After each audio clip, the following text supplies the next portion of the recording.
चुन चुनकर बदला लिया जा रहा है। आतंकी आदिल ठोकर का घर भी तबाह हुआ है। एक और बड़ी खबर आपको बता रहे हैं, आतंकी आदिल ठोकर का घर भी तबाह हुआ। अनंतनाग इलाके में मौजूद घर धमाके से ध्वस्त हो चुका है। आतंकी आदिल ठोकर का घर भी तबाह हो चुका है, इस तरह की जानकारी मिल रही है।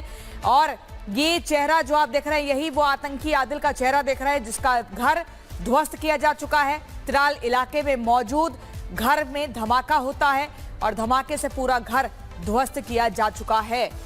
तो आतंकी के घर से विस्फोटक भी मिला है, ये भी एक बड़ी जानकारी मिल रही है। लेकिन चुन चुनकर बदला लिया जा रहा है। एक तरफ आतंकी आफिस शेख का घर ध्वस्त किया गया है, दूसरी तरफ आतंकी आदिल का घर ध्वस्त किया जा चुका है। ये दो तस्वीरें और अभी ये संख्या और बढ़ेगी।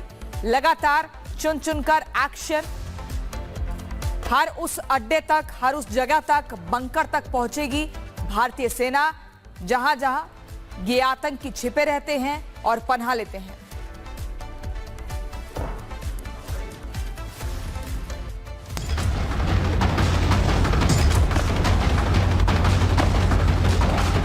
पहलगाम में हुए आतंकी हमले के कुछ घंटे बाद से ही सुरक्षा बलों ने कॉम्बो ऑपरेशन शुरू कर दिया।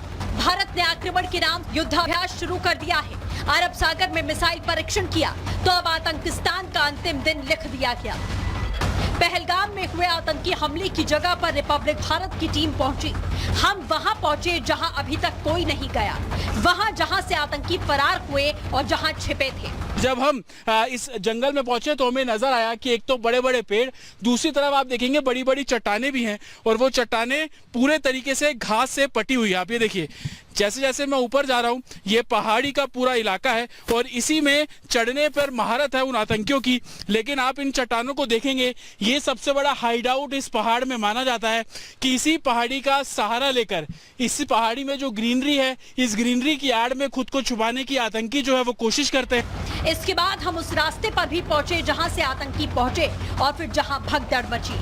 हम वो पूरा रास्ता आपको दिखाने की कोशिश कर रहे हैं जिसके जरिए, क्योंकि ये पूरा वो खुला जंगल है जहां से आतंकियों ने घुसपैठ की और उसके बाद जो ताबड़तोड़ गोलियां हैं वो आतंकियों की तरफ से उन तमाम टूरिस्टों पर बरसाई गई, उनकी जान यहां पर ली गई।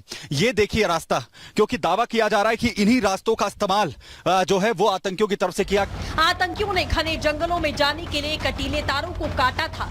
खड़ी चढ़ाई और घना जंगल उनकी ट्रेनिंग को बता रहा था और हम वहां भी पहुंच गए। ये फेंसिंग को काटा गया, इन फेंसिंग को तोड़ा गया। आप देखेंगे फेंसिंग पूरे तरीके से टूटी हुई है, लेकिन जो आतंकी थे इसी फेंसिंग को काटकर अंदर दाखिल हुए और उसके बाद इसी घने जंगल का जो फायदा उठाकर वो यहाँ से फरार भी हुए हैं। आप देखेंगे पानी इस पूरे इलाके में जो है वो ऊपर से रिसता हुआ नीचे आ रहा है, लेकिन काफी चैलेंजिंग ये जंगल जो है वो है। लेकिन जिस तरीके से आतंकियों को ट्रेनिंग मिली, उस ट्रेनिंग का फायदा उठाया गया। आप देखिए एकदम चढ़ाई है, आप किसी पहाड़ पे जब चलते हैं, ट्रैक करते हैं तो एकदम चढ़ाई है, उसी चढ़ाई का फायदा उठाकर जो आतंकी हैं वो पहुंचे और वहां से फरार हुए। अब भारत बड़ी तैयारी में है। उन आतंकियों को ढूंढा जा रहा है जिन्होंने नरसंहार किया। जो कहीं भी छिपे हो उन्हें ढूंढ ढूंढ कर, चुन चुन कर जहन्नुम में पहुंचा दिया जाएगा। Bureau report, Republic Bharat.